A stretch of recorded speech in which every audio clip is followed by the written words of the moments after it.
With stories of people becoming millionaires overnight after investing in a cryptocurrency, it's important for me to hold myself back from getting too infatuated with the crypto and investing like crazy.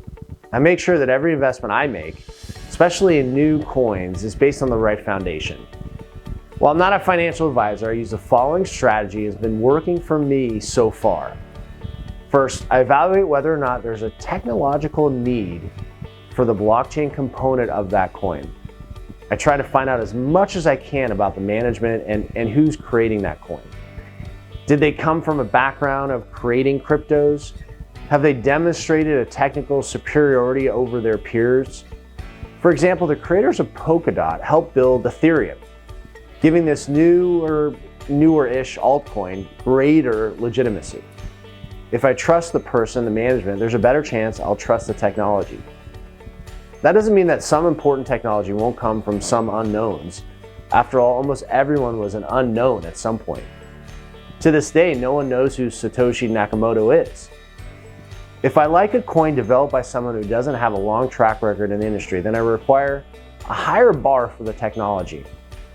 Third thing I do is I differentiate the face of the company from the developers. When looking at an altcoin that has a blockchain company behind it, I expect different things from those on the business side than those from the developers. Some leaders concentrate on the technology that they have their hands on, leaving others to build the business. For other leaders, they focus on growing the company.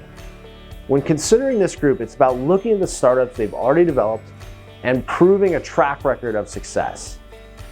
I want to see both types of leaders within these companies, since both areas of the business have some major technological and business milestones to reach before they can find long-term success. Then you have the influencers. Those are prominent investors and thinkers in the space. They help shape the future of the coin through their ability to conceptualize what's yet to come, and they might influence policies down the road. Knowing where they invest or understanding where they're looking next can provide some clues on how the cryptocurrency market is moving in the future. The Winklevoss twins are definitely an example of this. Now, what happens if I believe the technology and what it stands for are good, but I don't like the influencers behind it or some of the people in management? What if I find out if people I trust don't respect them or like them? That kind of scenario is going to drop down way far on the list. If I find a coin that ticks all the items on my list, I go for it.